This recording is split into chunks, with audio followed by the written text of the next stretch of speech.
The entire Mr Tinubu is sick during 2022-2023 election was a scam, was a lie that was being sold to Ghana certainly. We think that they are voting for Kashim. I put water for my mouth, they take talk. They allow me to talk now. When I don't flow land, you will come talk your own. Now you want to do this interview now, It's for a political reason that Mr. Bola Ahmed Tinubu will keep on what's his name now? Muslim Kashim Shettima. Mr. Kashim Shettima. I just remember earlier on I had a conversation with. I always have problem with names because I don't remember names as much. He does not have the Northwest. So in 2023 he could rig the election, because for you to even be able to rig election, you need a critical number. Yeah. So the Northwest gave him that critical number, and sometimes when election is too big to be rigged. When you rig it, you only rig it to reduce the embarrassment, not to win. Because that's what we had in the different states. Even where our win was given to Roth, our numbers were really, reduced. So for now, he has lost that Northwest. One is that there were a lot of things that were going on in 2023. And one of the places where Tinubu had done, Mr. Tinubu has done his Mr. Tinubu thing was to put a front that he was sick. He was very sick, he was frail and everything. And there were a lot of people in the northern part of the country who bought into that. And it was, even if you go on Facebook, it wasn't a hidden thing. So there was this thing about, what happened with Yaradua was going to happen again. And I remember that time they brought Mr. Tinubu in with this Do you actually think that was a planned? It was a scam. It was when you say 419 or doing 419 are you things, sure? that Did is you what actually it believe is. that was a strategy? Before.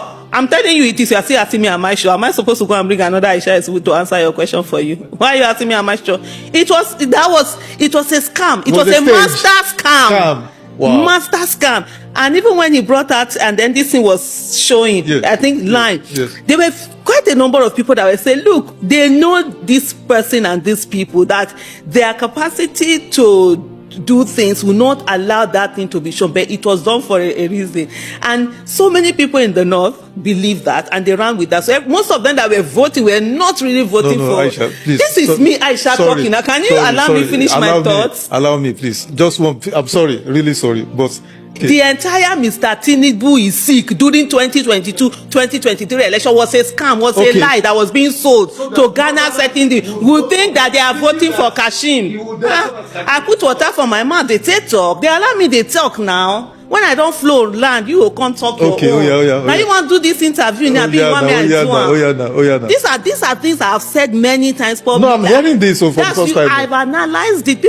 So the thing is that people don't connect dots. I do that a lot. And for me, I'm able to see, I can see the bigger picture, look at this thing. Sometimes it can be a curse because you're seeing things before people see them and they are like, going after you. So the whole of that was a scam and it was believed by a lot of people in the north because it was actually discussed. And then there was that thing where they say, Mr. Bola Ahmed Tinubu just wants to be president. Even if he enters that day and he dies that day, he does not lie. So people believe that, and they were, as far as they're concerned, they were voting for Kashim.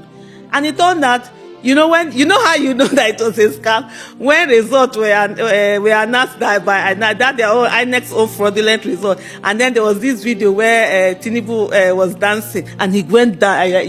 First when they sit, don't they do shaku, don't they go down, they come up. As soon as I got that election, he started that whole this thing. So, beyond that, on a more serious note now, right? Going back to that initial question that you asked me. So he has lost that because you see the suffering. You see the suffering in the north. You see where there's poverty, people are suffering, and you see the uncaring nature.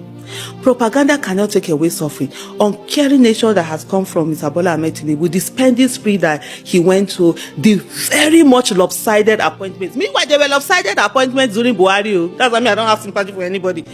Some people were defending that. Some northern leaders were defending that. When Tinubu said, hold my stick or whatever, let me show you what nepotism is. He carried on 2 times this thing. And all of this lopsided election and all of that. And then the needless fights with former governor Nasiru El-Rufai. Nasiru El-Rufai and myself, there's no love lost between us. We did quarrel like no man's business. I think it was 2019 or February 2019 or 2022. We had a major quarrel even on, on Facebook. I remember then some people were saying to me, Aisha, you should be careful. You know your property. You have a lot of properties in Kaduna. I said, let them try it. Now that day all of us were kukuma mad and everything. The kind of heinousness that was done on Nasiru El-Rufai, he has also done his own. We will talk karma or whatever. He too, when he was in power, he entered the hair, he was doing it to other people. But that does not mean that we will not say the right thing when we see it. And when we are fighting for justice, it's not only for people that we like. Whether we like people or not, we must fight, for it. What Tinubu has done to Nasiru El-Rufai is heinous. You understand? It's abominable.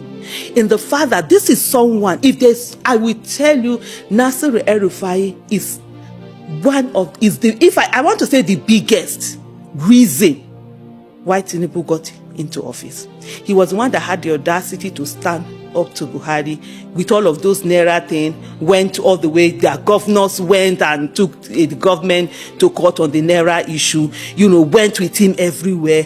And how do I put it now? Helped with the question, everything that needed to be done. Nasiru El-Rufai is the kind of person that he will carry matter on his head. If he believes in something, he will carry it on his head. Good or bad, he will carry it on his head. And so he did everything for Tinubu. And Tinubu then decided to disgrace him and punish him in the way that he is. People watch. People get angry. We also where Nasiru El-Rufai had said that he was not going to do any position. He wanted to go on. And Tinubu standing there and saying that I will not leave this stage until you promise me that you are going to do all of that. Then you now come to disgrace him, even at the National Assembly. We know the National Assembly is in the pocket of Mr. Tinubu. And then to say that, they did not make him that minister and whatever, that was him trying to break him. So that has caused a lot of rancor, and not just that, and other things. For him now he needs to keep the Northeast as much as he can. Which other region? With the Middle Belt, you have seen him, he has been trying very hard to go on and give the lots of appointments. You see the appointment that will come. I think the INEC chair, they were quite the APC chairman. There has been some sort of compensation.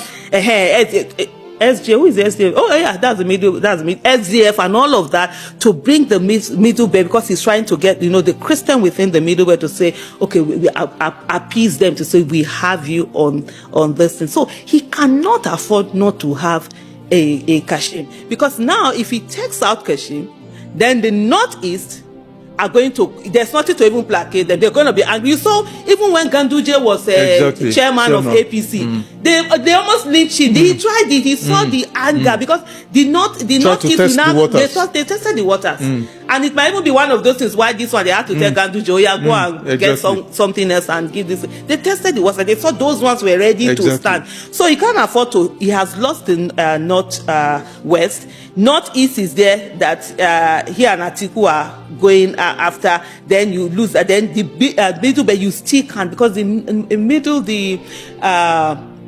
Muslim ticket is still a major issue.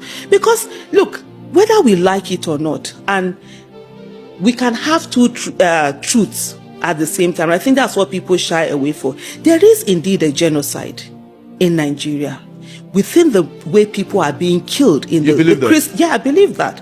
And there is also a genocide against Muslims. So yes, when people say there's genocide, some don't say there's genocide against. How would you not say there's genocide when you see people they are being killed because of their religion? Entire villages, entire communities, you kill them. Communities that is all are Christians. You enter the church, you kill them. But it does not also take away the fact that there's also genocide against Muslims in Nigeria, because people have been killed in mosques. They have been killed in their villages.